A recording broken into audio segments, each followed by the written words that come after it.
Hey, what's going on, everybody? Welcome to the Good News Podcast. My name is Oscar, pastor of Good News Chapel, Vancouver, and I'm so happy that you decided to tune in to today's episode. Today's a very special one. I'm going to be basically interviewing Sofiya Hill. I know Sofiya since she was the age of 17. Is that correct? That's right. So I know Sofiya since the age of 17.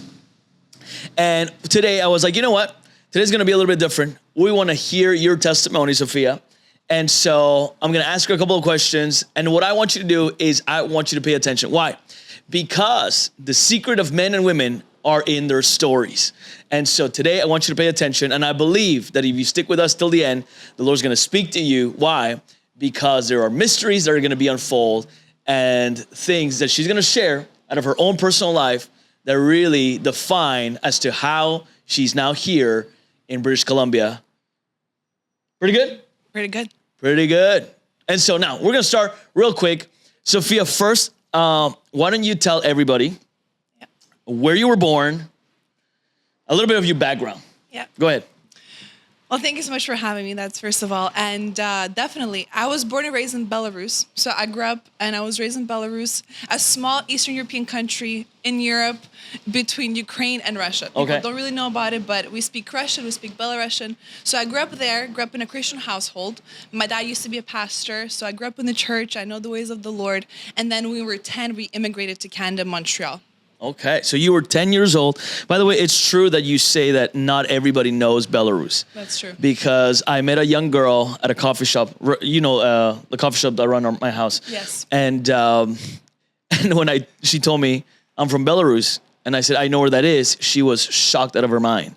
She was like, you know where Belarus is? And I was like, yes. I don't know if I can point it out in the map, but I'm like, it's borders with Russia. Okay, so you end up coming to Montreal at the age of 10. Yes. Which, by the way, that's actually something very similar to you and I have. I came to Montreal when I was 9. You came to Montreal when you were 10. And so now, tell me a little bit what it looked like now, arriving at 10 years old to Montreal, to a country that you didn't know. It was very different. Well, I was first very excited to move. I didn't know what it was going to look like, but I was very excited. I was like, it's going to be different. It's going to be a new journey, a new adventure. For me as a child, I was excited. And when we came, I remember the first weeks we were moved. And we were living with our friends. We were looking for an apartment. My parents were getting all the money they can get to move here because they knew they can't work for the first time. They have to learn French when you move to Montreal. So all the different aspects that they wanted to make sure that we were going to be okay, at least for the first few months. So they're gathering all the money. We moved here. And I remember the first time we ever got an apartment, I was sharing this story with you before, but we got an apartment. And when we got an apartment, we didn't have anything in the apartment. We didn't have anything in the condo. We had one bed, we had 4 plastic plates, and we had a small, very humble dinner in that house. And I remember our first months living there, it was kind of much like that. We didn't have Wi-Fi in the place. We didn't have anything. We'd go to the library that was 10 minutes across, and we'd just, constantly be in that kind of mode of okay, we got to do what we got to do to make sure we survive, to make sure that, we started working, we started adapting to the culture, and we started growing in here, growing in Canada, making sure we develop ourselves, making sure we, not just move and, take whatever we took from Belarus and make it here. We're trying to become Canadians, trying to make sure that we assimilate to the culture. So basically, even from a young age, you had to learn how to be resourceful. That's right. Which is crazy because, now that we work together, I see it all the time. Yeah. It's even if I tell you, could we do this? You're like, we'll find a way. Yes. And so you had to be resourceful. Definitely. And I see it actually with the internet. So you probably get an internet from the library at the time. Definitely. Okay, great. So you come, you're learning to be resourceful, you're learning French, your family is now assimilating to the Canadian culture. Yes. Let's fast forward a little bit, because one of the things that I want you to share with really everybody who's listening today is there's something special about your journey. Yeah. Because if I'm not mistaken, you are, out of all your family, the one who is in church, serving the Lord, and it really is a miracle as to how God kept you even through the years. So would you elaborate on that? Yeah. So as I was mentioning, I grew up in a Christian household. My dad used to be a pastor, so I grew up knowing the Lord exists. I grew up like knowing that there is a God who loves me and who has a plan for my life. And when I was about 13 or 14, because of the language barrier, because my parents at the time did not want to go to a Slavic church. They were like, no, if we go to a church, it's going to be, an English speaking or French speaking church.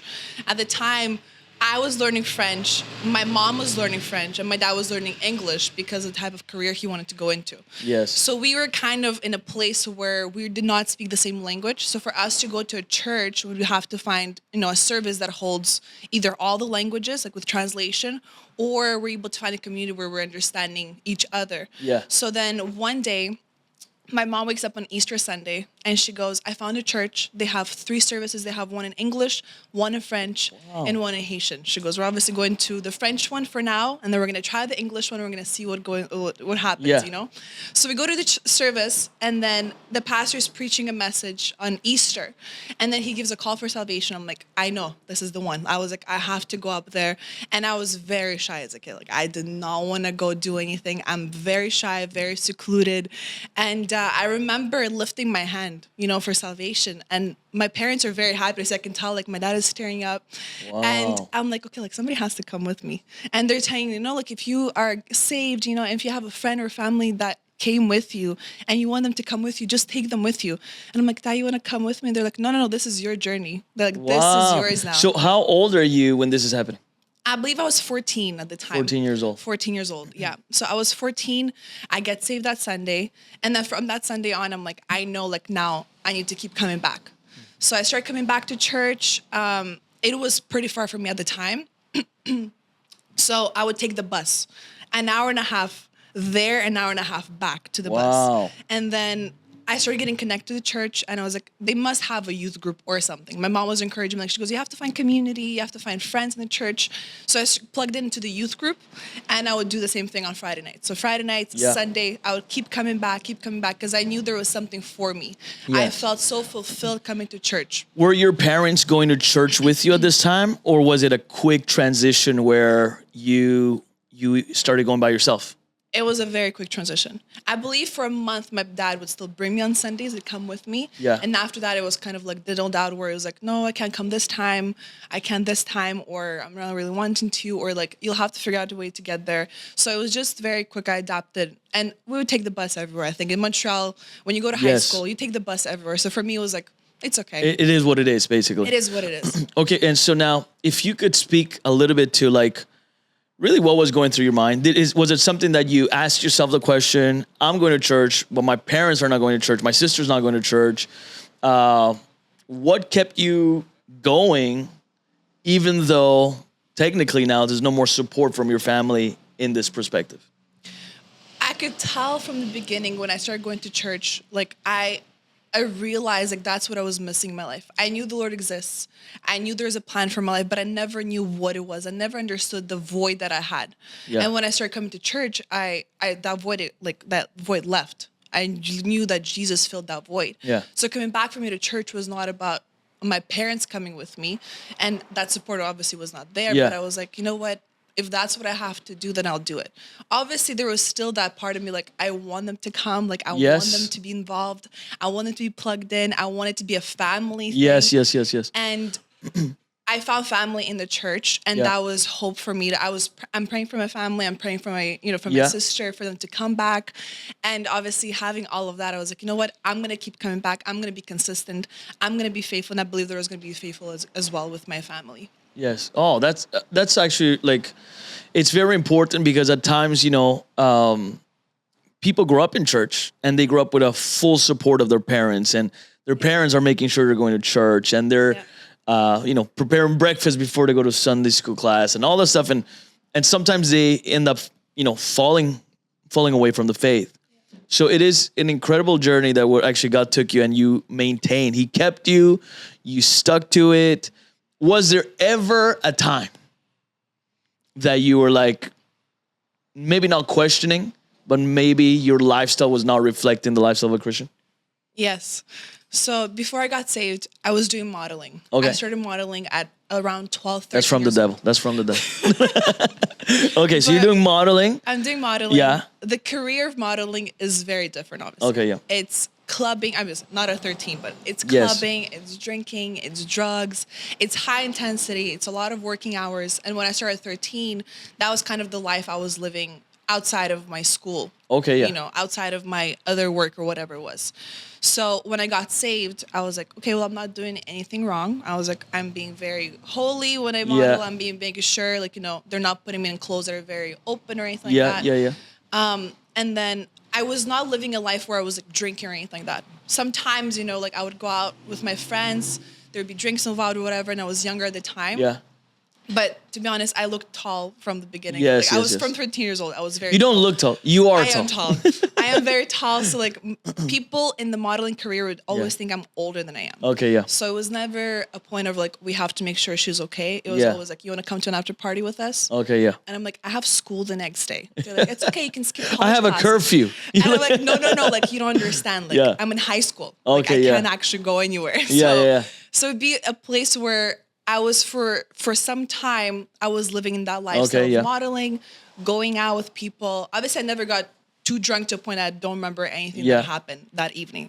But I do remember times where I would go out and be like late at night. Yeah. My parents are waiting for me home. I have school the next day and I have church on Friday. So Yeah. I remember that part of my life. Yeah. Wow. Okay. And so how long did it last? Because sometimes people, you know, we hear like that, okay, I served the Lord, then I fell off. How long did that thing last? Well, I was modeling from 13 to 19. Okay, so yeah. I modeled for 6 years. Yeah. But I remember very clearly when I was 17, 18, I started hearing from God to stop certain contracts. Okay. One at a time, I would have zero peace Okay, with yeah, yeah. certain contracts that I would get, you know, auditioned for, and people would be like, we really want you in it. So I remember those moments specifically, and I was like, you know what? I'm not gonna try to figure out why the Lord is asking me to stop Yes, it. yes, So yes. I would just not do it.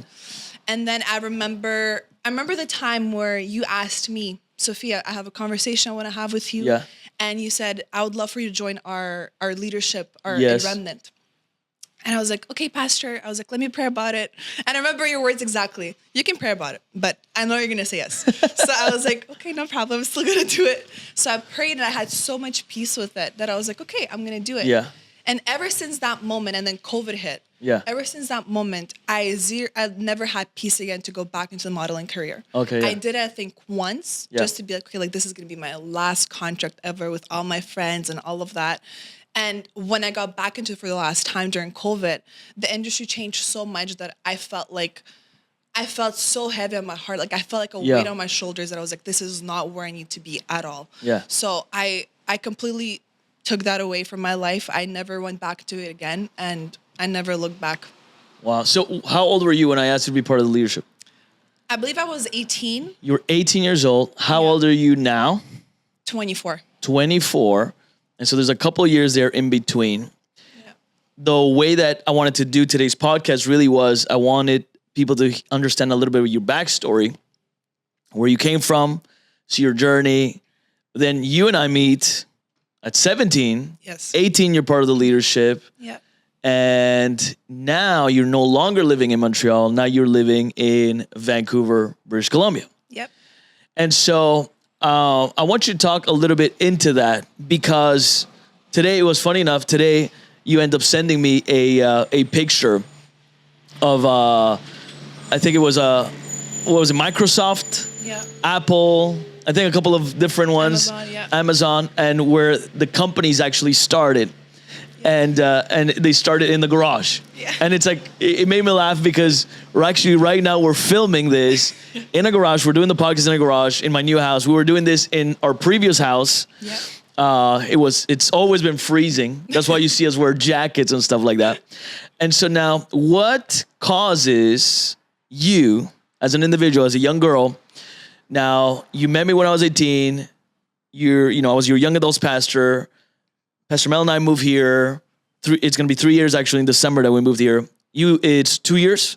It's been 2 years since. It's been a few weeks. It's been 2 years. Yeah. Okay, so it's already crossed over 2 years. Yeah. What causes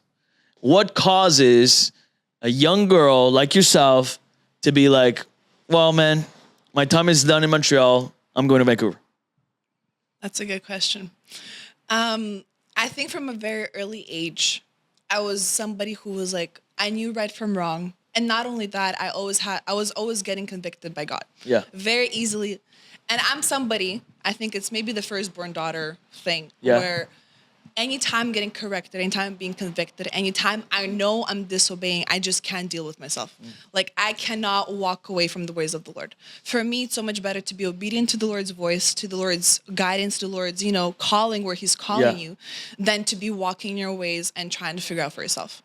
I think I've found myself always in a position where it's like, whatever the Lord wants, I'll do it.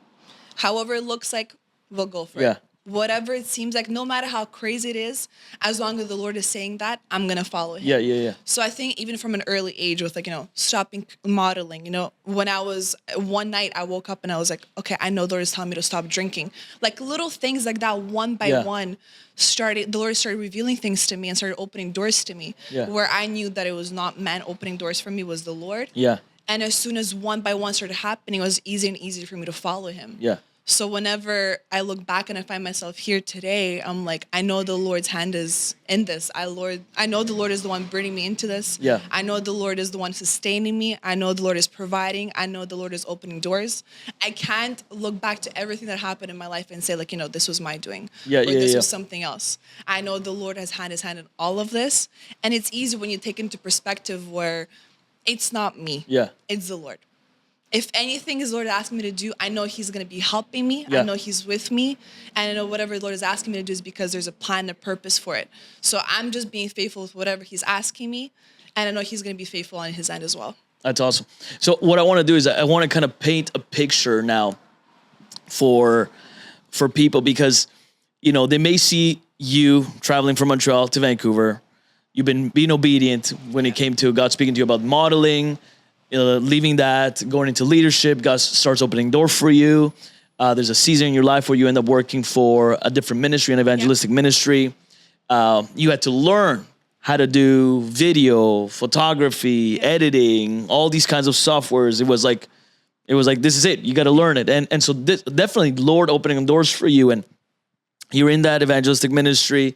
Then you feel the call of God to come here. What did that look like? What did it sound like? How did it happen? Was like you were in your bedroom and a light came from the window and you're like, oh, this is the Lord? Or like, what was it? I wish. No, it was not like that.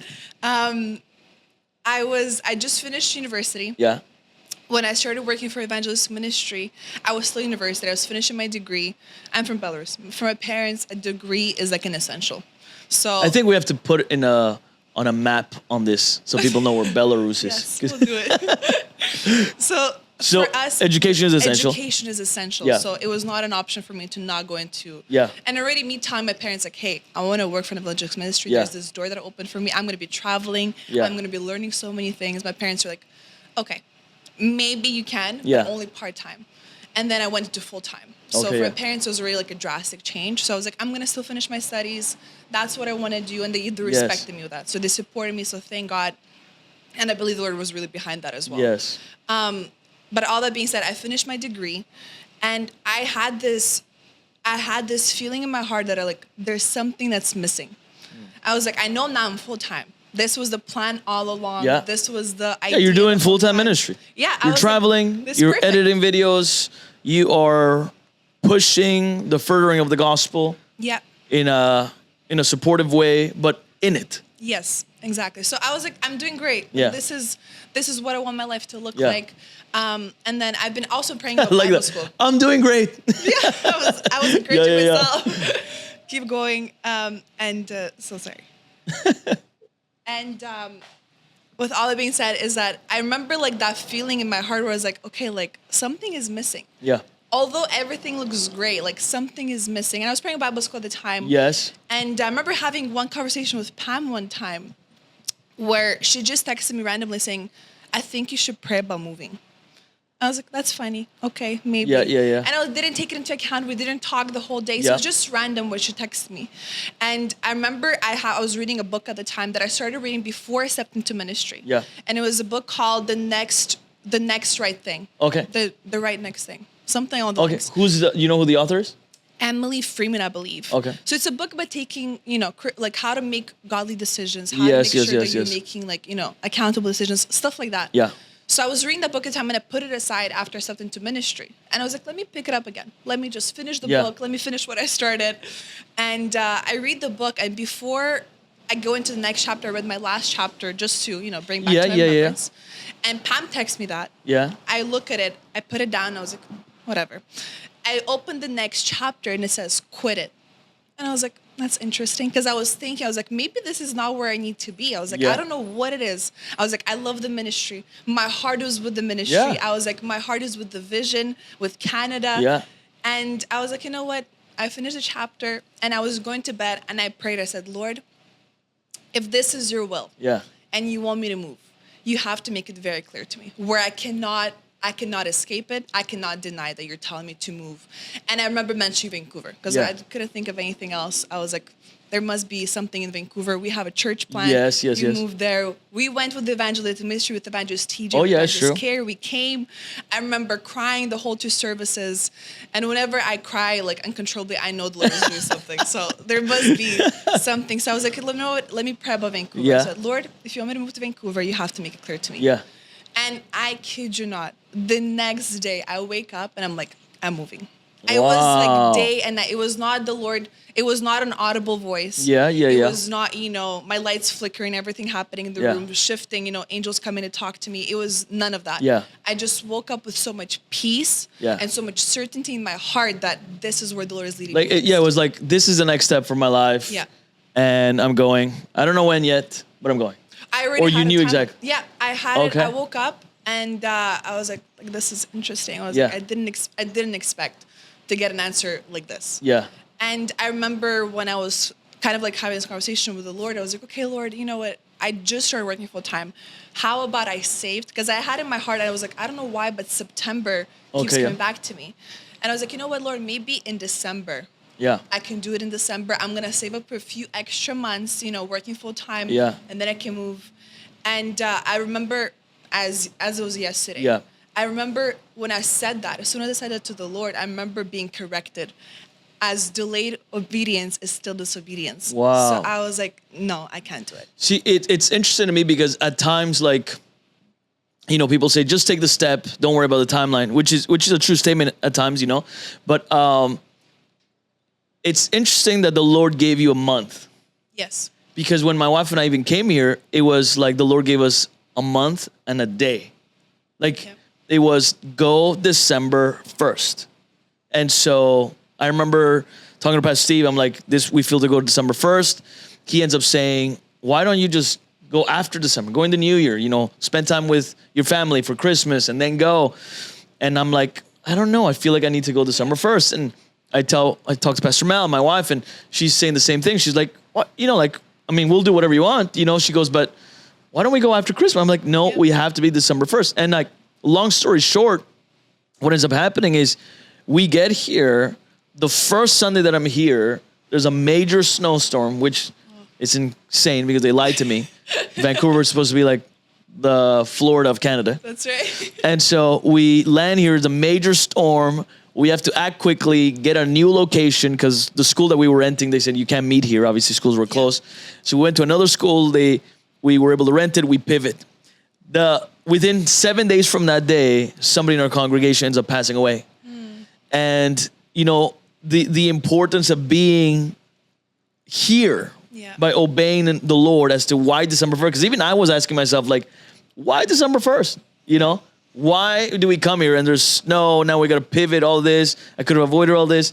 No, God wanted us here. 7 days later, somebody from our congregation ends up passing away. Yeah. And the leadership that was there at the time said, Pastor, if you weren't here, I think we would have called Montreal and said, we're done. Close the church. Wow. And so even though, it didn't make sense in the natural, why December 1st? Like, why? Yeah. Lord wanted us here, and there was a reason for that. So when you're saying, like, I knew it was September, Yeah. there must have been a reason for it. Yeah. Do you know the reason? I, to be honest, don't. Because, I think I do. Yeah. I remember when, because all this happening. Yeah. I'm working with Pam. I'm best friends with Pam. So, and I shared the news with Pam saying, Yeah. like, hey, she picks me up the next day. We're going to work. And I'm like, hey, Pam, I believe the Lord is calling me to Vancouver. Yeah. And we didn't talk about Vancouver. Like, she just came back from vacation. Yes. And she was like, that's so great. She Yeah, goes, yeah. good for you. Meanwhile, the Lord is talking to her about moving to Vancouver. Okay, yeah. So it was funny that even when she was hearing from God to move, she Yeah. heard September as well. So Wow. those two aligned for us to both move together same time.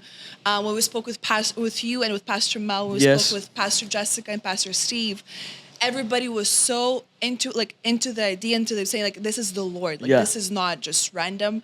The fact the Lord is calling you both together at the same time, Yeah. that's the Lord. And I remember that conversation when we called you after we spoke with Pastor Yeah. Mel. I remember Pastor Mel like on the call.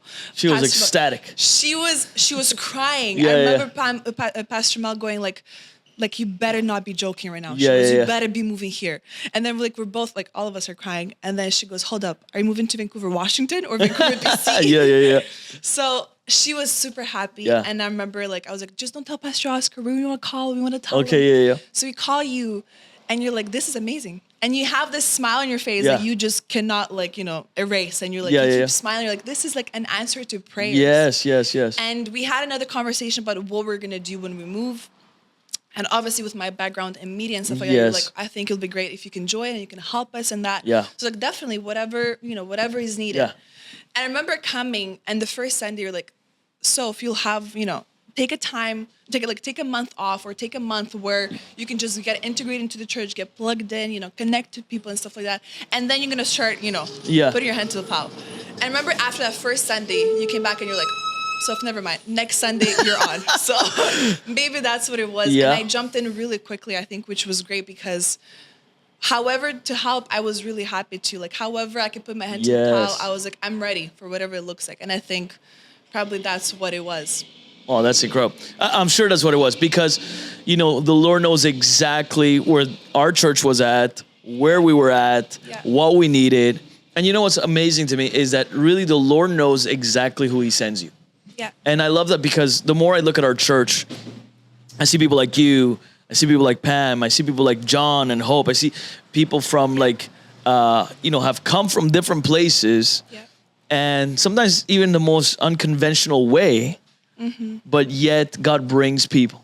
And I love that because it starts creating a team, starts creating a family, and he's being able to work with a bunch of people from different places. And God's like, no, I want you all here. Yeah. And there's a specific purpose where I want you guys to be. Okay, the last question, closing kind of with this. Now you're here. You heard a voice of God. You come. Very important, right? You come. You put your hands to the plow. You say you came before with Evangelist TJ Yeah. for a week of meetings. You cried. You're like, this is the Lord. Like everything's lining up. Yeah. Right? Correct? Yeah. Okay. How do you stay faithful to the voice of God when it's a church plant? It's not all together. It's not put all together. We've changed locations multiple times. We had to pivot. We are recording this podcast in the garage of my house. What keeps you at a place like this when it kind of be like, a lot of people would have been like, well, Lord, you called me, but we are recording this podcast, which is going to reach the world, by the way, in this garage. What keeps you here? Honestly, I think it's the same thing as when I was a teenager.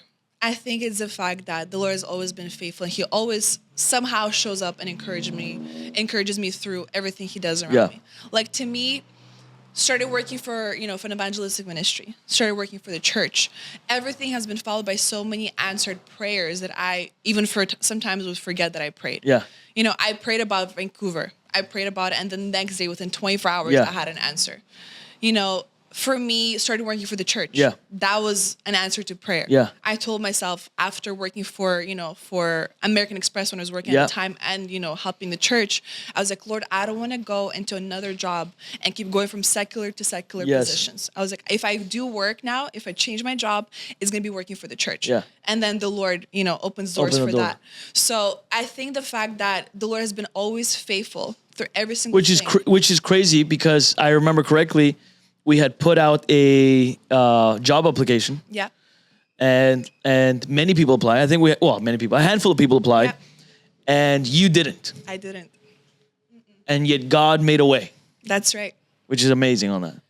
I remember that also like as clear as yesterday. Yeah. Like, it was insane how that happened. I didn't apply, and I remember saying like, man, maybe I should have. And I was having a conversation with Pam, and I was like, maybe I should have applied. Maybe I should have done that. Even Yeah. if it's part-time, like Yeah, I yeah, know yeah. the Lord is gonna, Lord is gonna do something with this. Yeah. And I remember telling Pam on Tuesday night, if this is the Lord, Yeah. He will open up the application again, and I will apply. Yeah. I was like, in that time, I will apply. And literally the next, like again, the Lord answers my prayers, I think, very quickly, which is I'm very thankful for. Maybe that's what keeps me Yeah, going. yeah, yeah. And the next You should day, be praying for a podcast room. I will now from today on. And I remember the next day you text me like, Yeah. hey, Soph, when is your break? Just want to talk to you. Like, want to call you with Pastor Mal. I was like, no problem. Here's my break time. You call me on my first break, and you tell me like, we would love to hire you. Yeah. Like this and this and this. Like this is how the Lord is leading us and blah blah. And I'm like, and I remember if I was crying, but I was like, Lord, I just spoke about it yesterday with Pam. That if this Yes. is you, I'm gonna apply if they reopen the application. Yes. Here it is, like saying like, what do you say? Yeah. And I remember like you saying, okay, like you're quitting now? I know what's happening. I was like, okay, Pastor, give it until Friday, and then I'm gonna quit. And Yeah. then I started working the next week, like in a few days. Yeah. So I just think for me personally, it's like being reminded of His faithfulness. Yeah. When times get tough, or it's like, like we're cold right now recording, whatever it Yeah, is. you're like, how are we gonna get better? Right? It's like you're like in these times where you're like, where's the future? What keeps you in a place like this?